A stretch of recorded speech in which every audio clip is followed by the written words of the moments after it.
say a few things. Say hello, first of all. Thank you so much for all of your love and support, everyone. I have been so basically bare with you guys, and on my Instagram, that's not someone I am. I'm just being honest with you. I've basically opened up. You know how sometimes like that saying, okay, some people, I just have weird sayings, but I grew up in a weird way, so bear with me. But you know, there's some sayings that's like, you know, if you're nervous, imagine someone, like, you know, people have heard that weird saying where it's like, imagine someone naked, and it's like, oh, you know, I'm not nervous anymore because I have clothes on. Basically is my example to you guys. Like with saying the things that I've said, with posting the things that I've posted, I've been very bare and naked with. That is just, you know, not my style,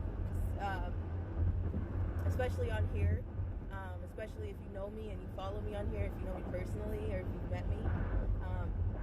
I'm a very goofy, all-out hype person. And I kind of just take life as it comes in doses and by minute. So I wanted to talk to you about some things. First of all, thank you for all of your comments and everything on my interviews and on the live videos that I've done. I've posted small clips because on my mother's Facebook, mom's right here. Hello. Hey, mom. On my mom's Facebook, we get a little, well, she is very just all out. We have been through so much for years, and I've known my mom, I'm adopted, and I've known my mom for over 12 years, about 12 years. So in that time, she's, in half that time, we went through a lot, and at about 5 or 6 years in, she started posting things and just, you know, putting the truth out there and saying, hey, if you're gonna bother us, then it's gonna be out there. I've been always the one that's pulled back from that, knowing what happens to survivors, knowing how it gets when you say things that, when you open your mouth and when you try to speak the truth, people want to silence you. There is a reason, and please let me express that. I can't stress that enough. There is a reason why survivors don't speak. There is a reason why you don't hear much from human trafficking survivors. I'm going to tell you that reason. It's because the people who want to point the finger, it's the people who want to be distracted by the focus. I'm not going to call anybody's names out, but the thing is, if I'm being this naked and bare with you guys, I'm not going to lie about anything else. If you know me personally, you know that you can ask me a question and I will not hesitate to tell you the truth. I don't feel the need to lie because of things that I've been through. There's bigger things and there's more serious shit that has gone on in the world to try to sugarcoat anything in personally, for me. When it comes to survivors, it comes down to the fingers being pointed, the people that are focused on the wrong part of the picture, the people that are distracted by the wrong part of the picture. So if you're pointing the finger at someone over someone's story, imagine if someone told you, oh my gosh, I fell and scraped my knee. Wow, how'd you fall and scrape your knee? And someone tells you the story, right? But if somebody just breathed, I broke my leg, that's a little bit more of a serious situation, right? And now you're like, how come you didn't tell anybody that? How come you didn't say that? How did it happen? Can you break this down for someone, okay? This is the problem with survivors. People feel like they hear one part of the story, and if it's not big enough or if it's not small enough, it's not believable. It's not credible. It's not worth their expectations. It's not up to their realm or their reality. That is the problem that we have with the world today, and that is why the problem of human sex trafficking has gone on for decades. No one is focused on the correct picture. It goes the same way with rallies and protests. Nobody is focused on the correct picture, okay? I don't have a political line, as y'all have noticed. I don't have a color line, as y'all have noticed. I don't have any type of lines in my life. When it comes to my followers, you will see that I have drag queens on my page. I have LGBTQ on my page. I have black people on my page. I have white people on my page. I have Indians on my page. You can go down the versatile line. I have liberals on my page. I have Republicans on my page. I don't give a damn who you are. I don't care what you stand for, your pocket, what your name is, what rank you have. A human is a human, is what my point is. Okay? So when it comes down to how I am, I have lived so many things that I don't have a line. I don't have an agenda. I don't have an underlining. And I don't usually have to explain that to people. You have to get to know me to see that, because I don't believe just words. I believe that actions speak louder than that. Please stop pointing the finger and getting distracted. It's not going to stop just because I ask you to. I don't feel like I'm this big person. Everybody will say I'm special, I'm pretty, I'm this, I'm that, and people just don't understand that I'm that hype person, but I'm the opposite for myself, which sucks. You know, I'm working on that side of me. But I'm the hype person for everyone else, but when it comes down to myself, I'm a different being. I see things differently. I don't feel the way things are thrown at me when it comes to like, there's comments that people will leave me, and you will notice my response is not just thank you. I'm working on just saying thank you.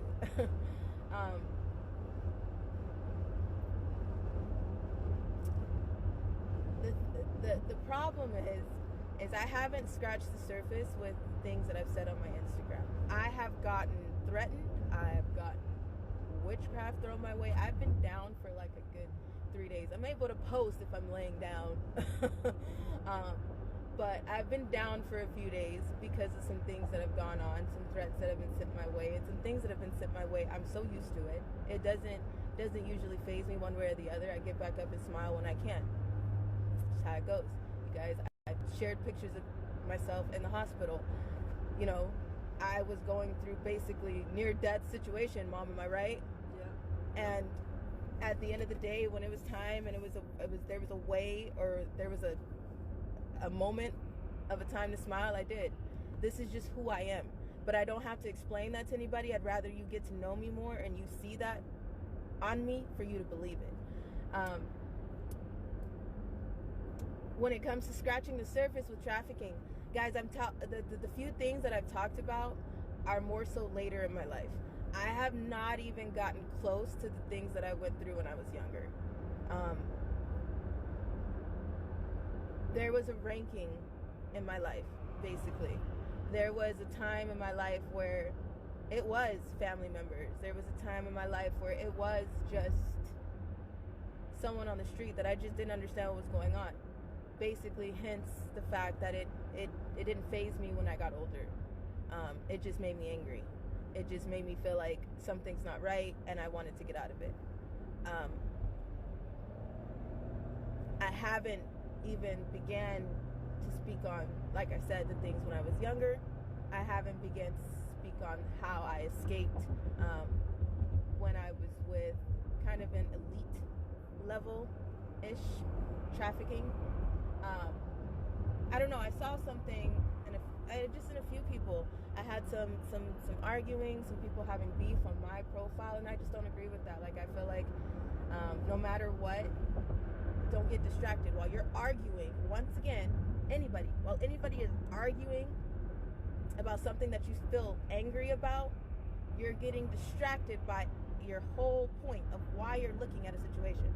So if you're watching a cooking show, okay, and you start arguing about how they cut the onions and about last time I made it this way, but you didn't put this in it, you're now missing the whole damn point of the recipe. You've just lost the entire point of what you're talking about and what you're on, because now you're distracted by what you're arguing about, who's right and who's this and who's that. This is the problem with our world, but this is the things that people need to realize to stop and to see why there's other, human beings, children, people who grew up, adults in the life of sex trafficking, and they're stuck there because too many people are arguing or too lost and not focused and distracted. And another thing that I've witnessed with a lot of survivors is that people will, and I will always question the people that do this. I will question their character and their integrity, But there's a lot of people that come after survivors and, well, what date did this happen? And they put the burden of proof on the survivor.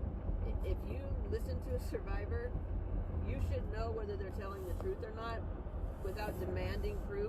And a lot of times the survivors were recounting things from being 4, 5, 6 years old, 7 years old. And we're like, well, you don't have any proof, so I'm not going to believe you. Well, that's a bunch of crap.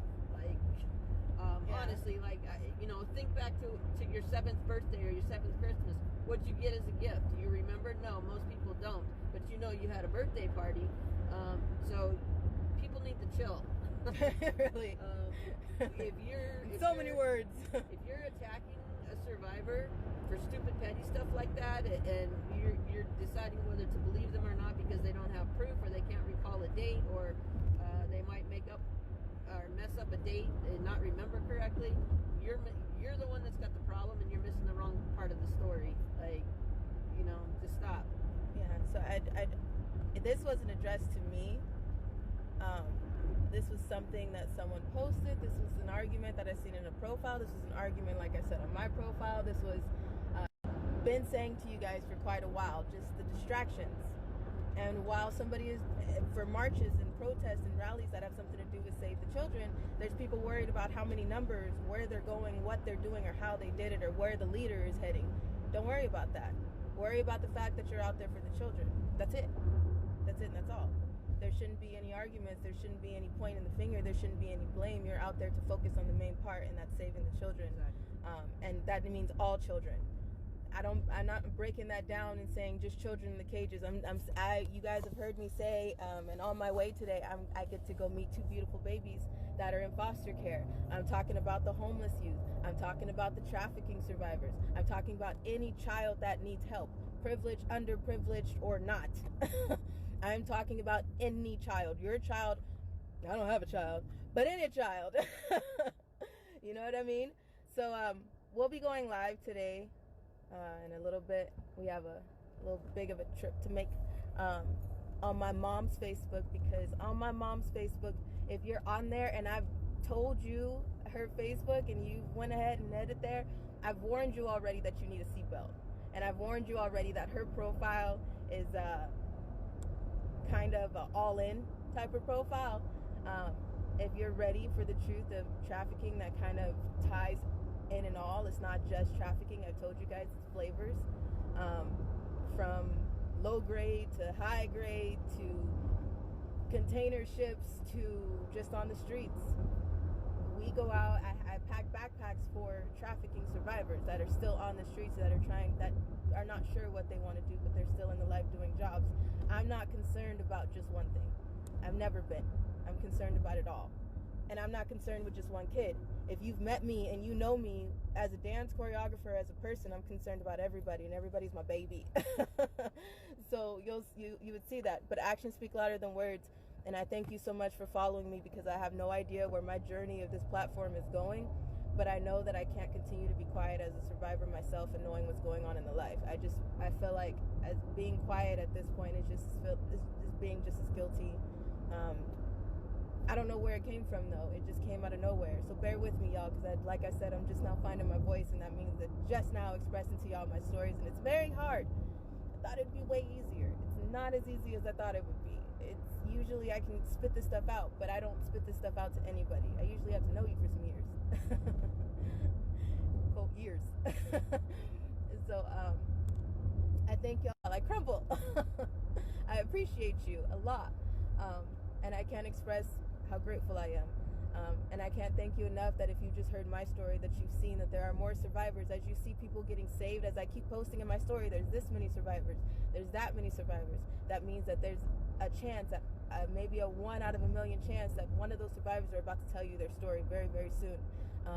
And if you're able to hear mine, then you'll be able to hear theirs, and you'll be able to do it with an open heart and an open mind, and love in your heart, and not the intent of blame or destroy. So thank y'all so much. We got to go because we were getting in an area where I'm cutting off reception. I love you guys so much, and we will be live in like maybe an hour or 2, maybe 3. Cameron and Sophia, love you. I love you, Cameron and Sophia, and I miss you, baby, so much. Love to you, lady, too. Love you guys. I can't read comments when I get off of here, so I'm just taking a look real quick. You're amazing. You're amazing, Angel.